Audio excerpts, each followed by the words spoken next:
दोस्तों, आज मैं बात करूंगा एक इकोनॉमिक टर्म की जिसका नाम है डेमोग्राफिक डिविडेंड। जहाँ तक है कि आपने इसके बारे में सुना होगा। अगर नहीं सुना है तो कोई बात नहीं, मैं बता देता हूँ। तो डेमोग्राफी मतलब कि ज्योग्राफी और पॉपुलेशन से इसका कनेक्शन है। और डिविडेंड यानी कि जैसा आप शेयर खरीदते हैं आपको डिविडेंड मिलता है, वैसे ही इस पॉपुलेशन वाले फैक्टर से आपको कुछ बेनिफिट होता है। तो क्या बेनिफिट होता है? बेनिफिट हमें ये होता है कि हमारे यहाँ हर साल जो है कंज्यूमर बढ़ते रहते हैं। पॉपुलेशन बढ़ रही है, कंज्यूमर बढ़ रहे हैं, और इस कंज्यूमर के बढ़ने के कारण हमारी कंपनीज़ के लिए नए नए ग्राहक बन जाते हैं। और ये नए ग्राहक जो है उन कंपनीज़ का के लिए फ़ायदा करते हैं, और कंपनीज़ का फ़ायदा यानी कि सरकार का फ़ायदा, पूरे देश का फ़ायदा, इकोनॉमी का फ़ायदा।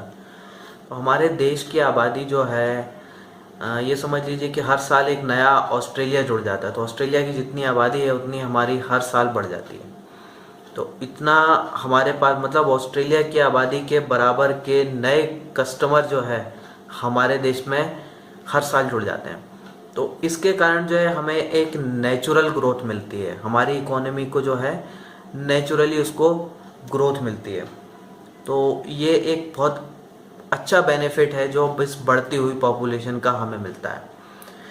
पर अति जो है वो हर चीज़ की बुरी होती है, बढ़ती हुई पॉपुलेशन की भी अति बुरी होती है।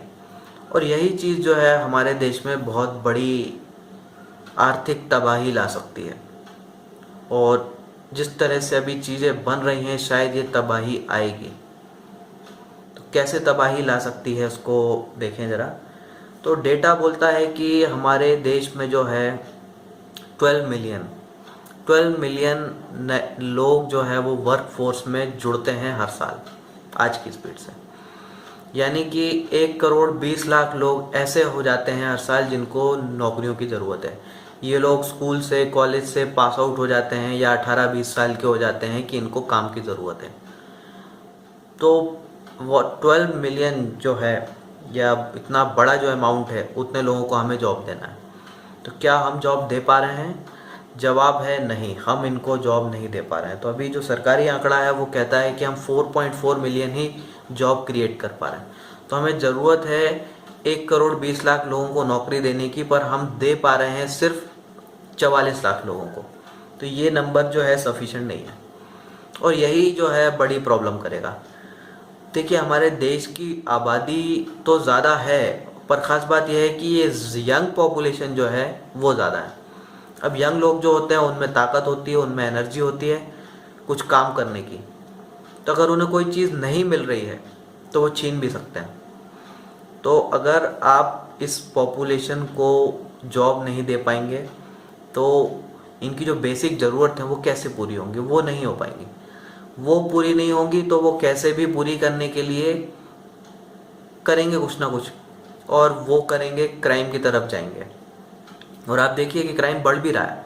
जैसे जैसे हमारे देश की आबादी बढ़ रही है क्राइम भी लगातार बढ़ रहा है। ये चीज़ आप खुद ही ऑब्जर्व कर सकते हैं।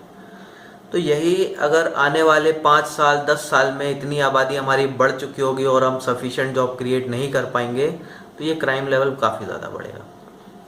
और ये बढ़ोतरी जो है एक पॉलिटिकल इंस्टेबिलिटी क्रिएट कर सकती है, और इसके बहुत बहुत भयंकर दुष्परिणाम होते हैं।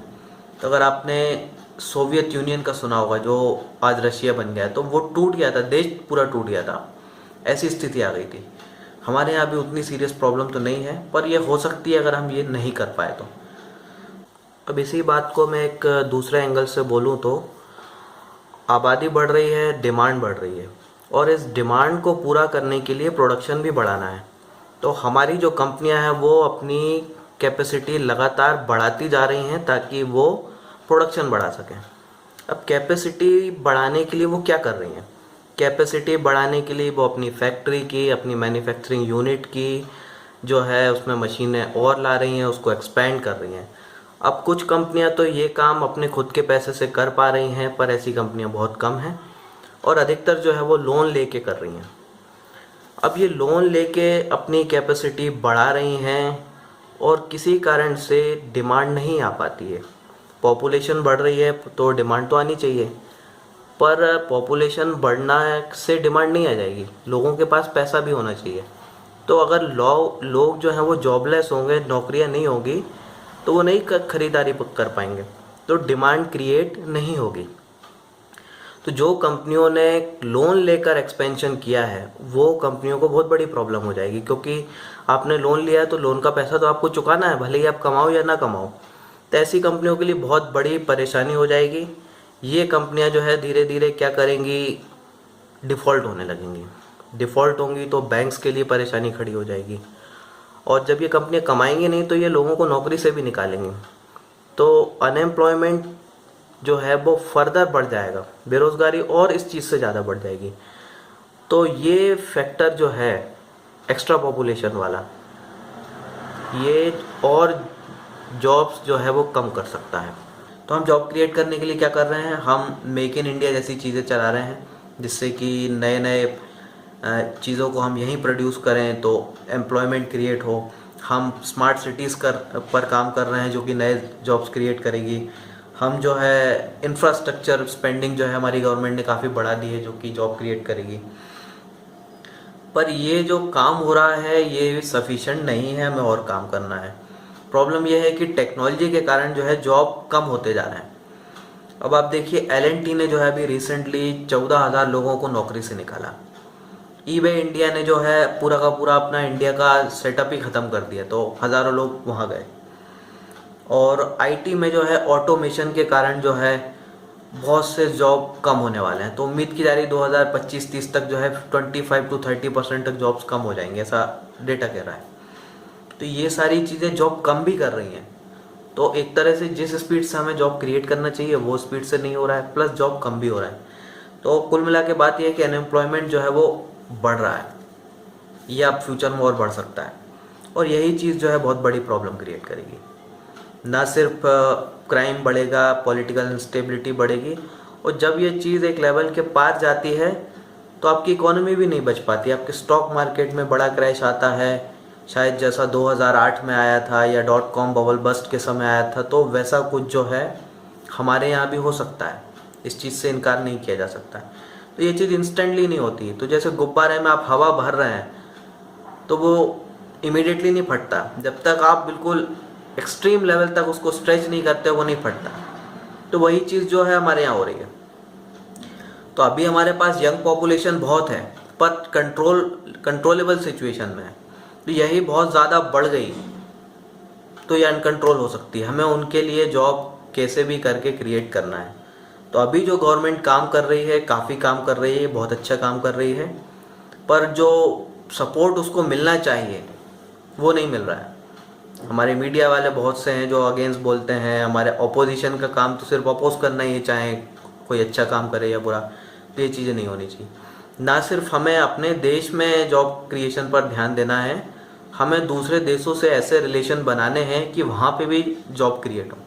जैसे अमेरिका है, वो पेप्सी को, कोक को यहाँ पे एस्टेबलाइज कर देता है तो अमेरिकन्स के लिए कई जॉब क्रिएट हो जाते हैं। रशिया है, जब वो हमें डिफेंस इक्विपमेंट हम उससे खरीदते हैं तो उसके लिए कई जॉब्स क्रिएट हो जाते हैं। तो वही चीज़ हमें करना है। हमें बहुत से देशों से अपने रिलेशंस जो है अच्छे करने हैं, हमारी कंपनीज को वहाँ पे एस्टेबलाइज करना है, और इससे जो है हम बहुत ज़्यादा जॉब क्रिएट कर पाएंगे। इस चीज़ की ज़रूरत है, इस पे काम हो भी रहा है, पर स्पीड जो है वो शायद सही नहीं है, और ज़्यादा स्पीड से हमें काम करना है। पर एटलीस्ट हो तो रहा है। पहले तो इस पर कोशिश ही नहीं की। ये काम तो हमें 20 साल पहले कम से कम स्टार्ट कर देना चाहिए।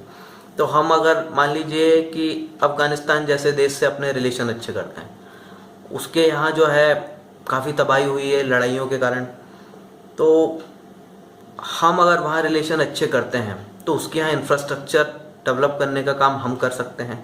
बिजली पहुँचाने का, सड़क पहुँचाने का, डैम बनाने का, मोबाइल कम्युनिकेशन सेटअप करने का, IT कंपनी सेटअप करने का, ये सारा काम हम करेंगे। तो हम जब करेंगे तो जॉब हमारे लिए क्रिएट्स होंगे, हमारी इकोनॉमी को मजबूती मिलेगी, हमारे यहाँ पैसा आएगा, और इस पैसे से हम कुछ और नए जॉब्स क्रिएट कर सकेंगे। तो ये चीज़ जो है बहुत बहुत ज़रूरी है, और इतनी ज़रूरी है कि अभी हम इसको युद्ध स्तर पर इस पर काम करना चाहिए। तो काफ़ी काम हो रहा है।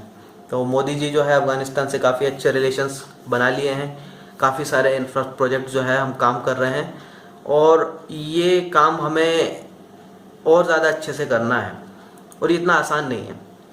चाइना जो है वो हमारे लिए प्रॉब्लम क्रिएट करती है। हम अगर नेपाल में कुछ करना चाहें, बांग्लादेश में कुछ करना चाहें, तो सिचुएशंस भी ऐसी ईजी नहीं है। तो ये सारी बात थी डेमोग्राफी डिविडेंड की। तो ये अभी की स्टेज में हमारे लिए वरदान है, पर इसको अगर हमने ठीक से नहीं संभाला तो यही आने वाले 5-10 साल में हमारे लिए बहुत बड़ा अभिशाप बन जाएगा। हमारी अर्थव्यवस्था को बहुत बहुत बुरा डैमेज ये कर सकता है। जो 2008 में अमेरिका में हुआ था, जो 1930 में ग्रेट डिप्रेशन के समय हुआ था, वैसा कुछ हमारे यहाँ भी हो सकता है अगर यही चीज़ जो है हम इसको कंट्रोल नहीं कर पाए तो मैं उम्मीद करता हूँ, आशा करता हूँ कि ऐसा कुछ ना हो। Hope for the best. आपने मुझे इतना समय दिया, वीडियो देखा, उसके लिए बहुत बहुत धन्यवाद। Thank you very much.